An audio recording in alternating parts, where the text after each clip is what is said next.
रोनेसिस investor academy के इस brand new video में आप सभी का बहुत बहुत स्वागत है। सेबी म्यूचुअल फंड्स में बहुत सारे चेंजेस लाना चाहता है, ठीक है।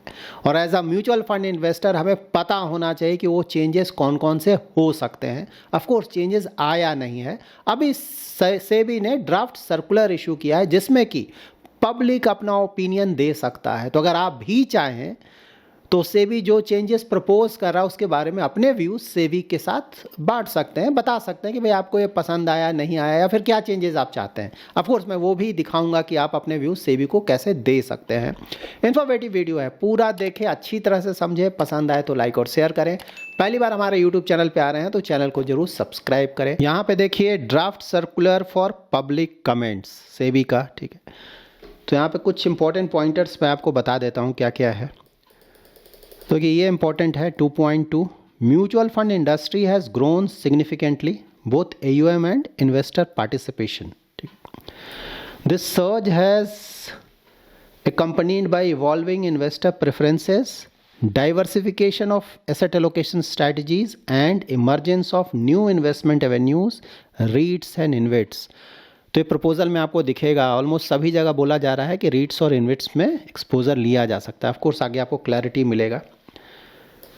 तो देखिए सबसे पहले तो जान लेते हैं कि अगर किसी को कमेंट देना है तो कहाँ जाकर देगा। तो देखिए ये है पब्लिक कमेंट्स, यहाँ पे देख सकते हैं। तो ये लास्ट डेट है August 08, 2025 और यहाँ पे ये लिंक है वेबसाइट का। मैं ट्राई करूँगा, ये जो PDF है ना इसका लिंक मैं डिस्क्रिप्शन में शेयर कर दूँगा, वहाँ से आप अगर आप चाहें तो दे सकते हैं या फिर डिटेल में अगर आप पढ़ना चाहते हैं तो इसे पढ़ सकते हैं। तो कुछ इंपॉर्टेंट पॉइंटर्स हम लोग डिस्कस कर लेते हैं यहाँ पे। ये है सेबी का प्रपोजल नंबर 1, ठीक है। Should mutual funds be allowed to invest residual portion of their equity category? Residual portion मतलब देखिए हर एक म्यूचुअल फंड में अगर इक्विटी म्यूचुअल फंड देखें ना तो आप जैसे लार्ज कैप 80% लार्ज कैप के स्टॉक्स में इन्वेस्ट करना है, बाकी 20% कहीं भी इन्वेस्ट कर सकते हैं। जैसे mid cap small cap 65% mid cap में या फिर स्मॉल कैप में इन्वेस्ट करना है, बाकी कहीं भी इन्वेस्ट कर सकते हैं। तो उसी को बोल रहा है residual portion of your equity category, ठीक है। तो ये जो है ये प्रपोज किया जा रहा है कि भाई क्या वो इन्वेस्टमेंट डेट में भी कर सकते हैं, गोल्ड सिल्वर में भी कर सकते हैं, रीट्स और इन्विट्स में भी कर सकते हैं, ठीक है। तो ये है कि भाई पूरी तरह से डाइवर्सिफाई जो भी बच रहा है एलोकेशन का वो किया जा सकता है। तो आप बता सकते हैं कि हाँ भाई गोल्ड सिल्वर में भी करो, रिट्स इन्विट्स में भी करो या फिर ना करो, जो भी आप चाहें बता सकते हैं। तो ये प्रपोजल है, ठीक है। सेकेंड प्रपोजल क्या है, ये भी इंटरेस्टिंग है। देखिए अभी क्या होता है ना कि एक म्यूचुअल फंड कंपनी या तो वैल्यू या फिर कॉन्ट्रा फंड ही लॉन्च कर सकता है, दोनों एक साथ लॉन्च नहीं कर सकता है। कई बार मैंने आप लोग को ये बताया भी है। अब बोला जा रहा है कि भाई दोनों लॉन्च करे, ठीक है, एक ही म्यूचुअल फंड कंपनी, लेकिन जो दोनों का पोर्टफोलियो होगा उसमें ओवरलैप 50% से ज़्यादा नहीं होना चाहिए, ठीक है। ये प्रपोजल में आया है सेकंड। उसके बाद थर्ड प्रपोजल है कि maximum overlap of 50% amongst scheme within sector or thematic and equity categories, ठीक है, excluding large cap. Of course large cap में तो 50% तो ऑफ कोर्स रहेगा ना, कुछ भी नहीं किया क्योंकि 100 स्टॉक्स ही है ना वहाँ पे। तो लार्ज कैप को हटा के बाकी बोला जा रहा है कि भाई 50% से ज़्यादा का ओवरलैप नहीं होना चाहिए स्कीम्स में। तब से भी पूछ रहा है पब्लिक से कि भाई 50% ठीक ठाक है, मैक्सिमम ओवरलैप इतना ही रखें या फिर ये ज़्यादा है, कम है, कितना रखें, ये पूछा जा रहा है। तो ऑफ कोर्स मैं तो आप लोग को हमेशा मैंने अपना पर्सनल व्यू एटलीस्ट बताया, 30% से ज़्यादा ओवरलैप एक्सेप्टेबल नहीं है। भाई जब 50% से ज़्यादा या 50% ही ओवरलैप करना है तो फिर स्कीम लॉन्च करने का जरूरत क्या है, एक ही स्कीम आप रहने दो। मेरा personal view of 30%, but any how यहाँ मैक्सिमम 50% का बोला गया है। प्रपोजल 4 भी वही ओवरलैप से ही रिलेटेड है। यहाँ पे पूछा जा रहा है should the overlap condition B monitored eight the time of NFO deployment.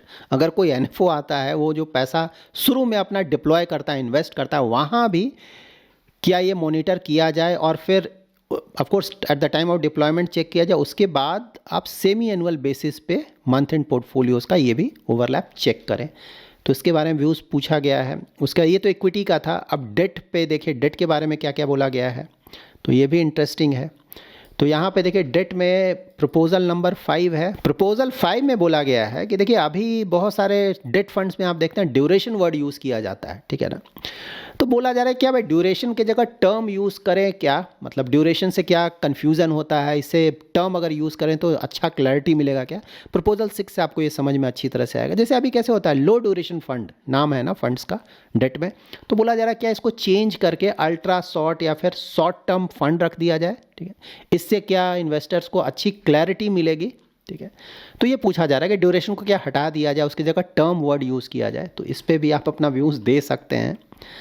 इसके बाद प्रपोजल 7 देखिए, should mutual funds be allowed to launch sectoral debt fund. अभी सेक्टोरल इक्विटी फंड में तो बहुत सारे आपको मिलते हैं ना, सेक्टर और थीम वाइज, तो यहाँ डेट फंड के बारे में पूछा जा रहा है, ठीक है। यहाँ पे बोला जा रहा है subject to ensuring no more than 60% of portfolio in sectoral debt schemes overlap with any other sectoral debt scheme. तो ये भी इंटरेस्टिंग है, तो क्या ये किया जाए नहीं किया जाए।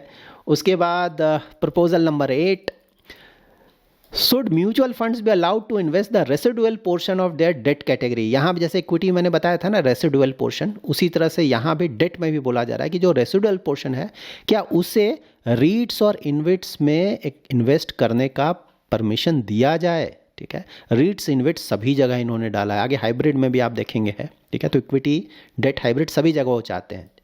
और यहाँ पे ऑफकोर्स जो शॉर्ट टर्म वाले स्कीम्स हैं वहाँ पे नहीं चाहते हैं कि रीट्स से इन्वेट्स में इन्वेस्ट करें, ठीक है। जैसे ओवरनाइट फंड हुआ, लिक्विड फंड हुआ, अल्ट्रा शॉर्ट ड्यूरेशन, लो ड्यूरेशन और मनी मार्केट, यहाँ पे वो नहीं बोल रहे हैं कि इन्वेस्टमेंट किया जाए रीट्स एंड इन्वेट्स। लेकिन इसके अलावा जो थोड़े लॉन्ग ड्यूरेशन वाले डेट फंड्स हैं वहाँ पे बोल रहे हैं कि क्या अलाउ किया जाए रीट्स और इन्वेट्स में इन्वेस्टमेंट करना। बहुत इंटरेस्टिंग है, कमेंट में भी आप लोग व्यूज़ लिख सकते हैं।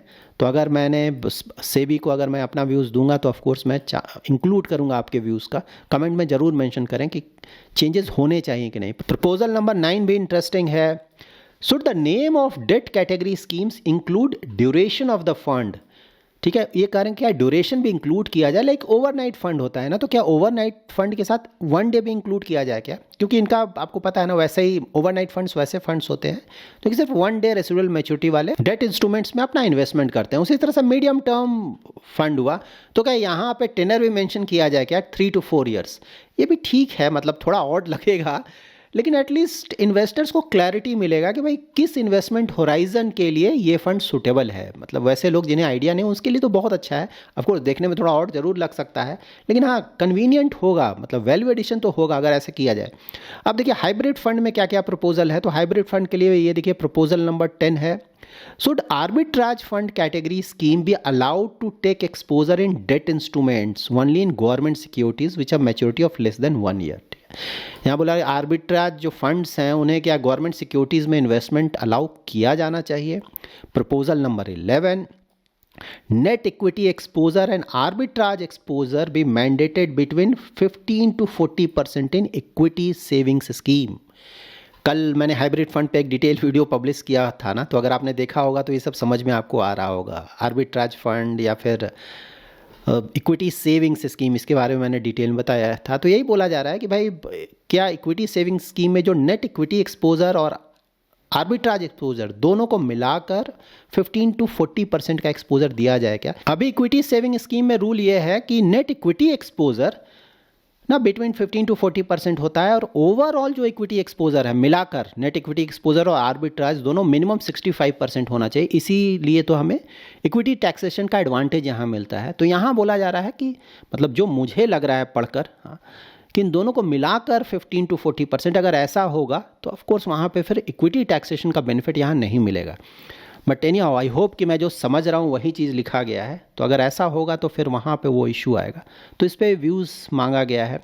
उसके बाद प्रपोजल 12 है, should mutual funds be allowed to invest the residual portion of their hybrid category schemes in REITs and इन्वेट्स।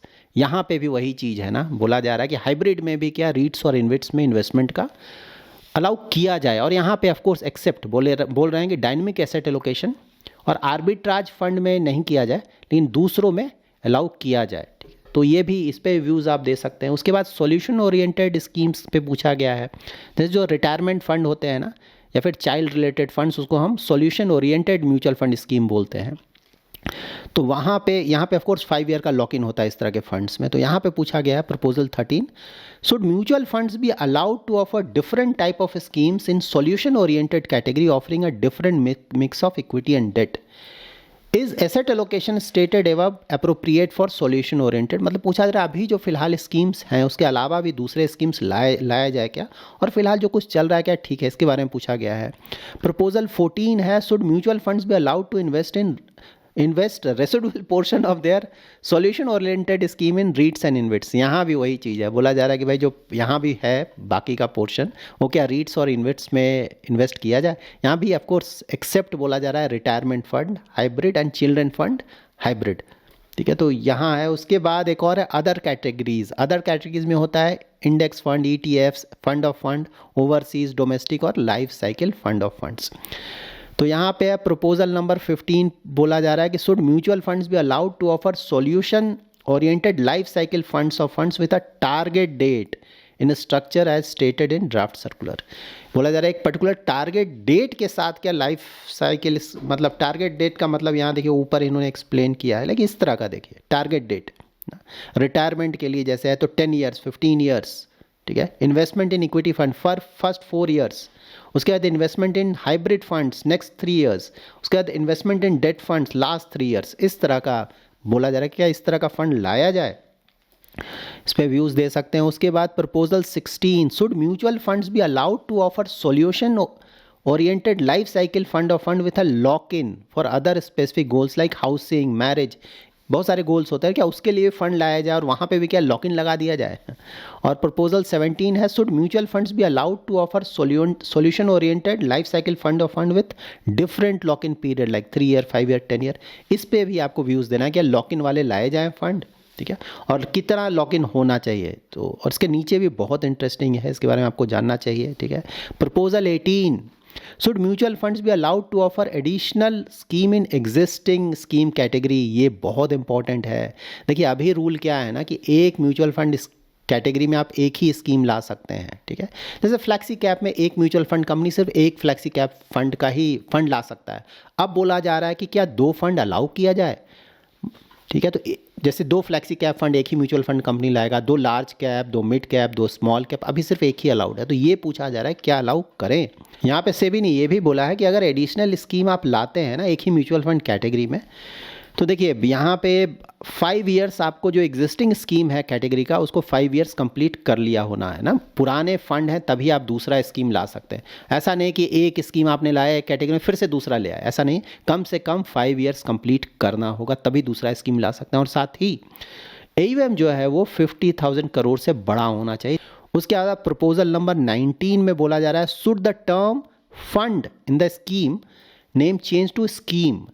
Fund की जगह पर क्या स्कीम चेंज नाम लिखा जाए, क्योंकि देखिए फंड से कन्फ्यूजन होता है, क्योंकि म्यूचुअल फंड और स्कीम में भी फंड यूज़ कर देते हैं, ठीक है। तो वहाँ कन्फ्यूजन होता है, इसलिए बोला क्या स्कीम वर्ड यूज़ करें क्या।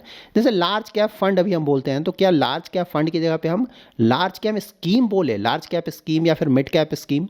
तो ये पूछा जा रहा है क्या ये चेंज किया जाए। इसके अलावा proposal number 20, any other suggestion may be provided with appropriate rationale. इसके अलावा भी अगर म्यूचुअल फंड रिलेटेड कोई भी आपका सजेशन है तो ऑफ कोर्स आप अप्रोप्रिएट रैशनल के साथ वो भी प्रोवाइड कर सकते हैं। नाउ जान लेते हैं कि सेबी म्यूचुअल फंड्स में कौन कौन से चेंजेस करना चाहता है। देखिए सेबी का एक और प्रपोजल आया है गोल्ड और सिल्वर ETF के वैल्यूएशन से रिलेटेड, ठीक है।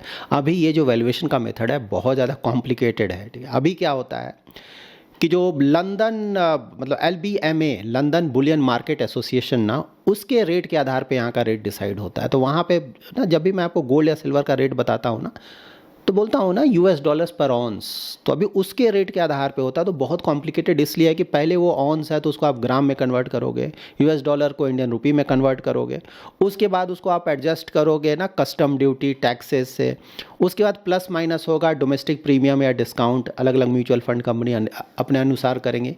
तो इसके कारण बहुत सारे चेंजेस करने पड़ते हैं, कॉम्प्लिकेटेड प्रोसेस है। तो अब सेबी बोल रहा, मतलब प्रपोजल आया सेबी का कि जो डोमेस्टिक स्पॉट प्राइसेस है ना गोल्ड का, मतलब इंडिया में जो प्राइस है उसी के आधार पे तुम डिसाइड करो, बाहर से प्राइसिंग लेने की ज़रूरत नहीं, जो कि सही भी ऐसा होना भी चाहिए।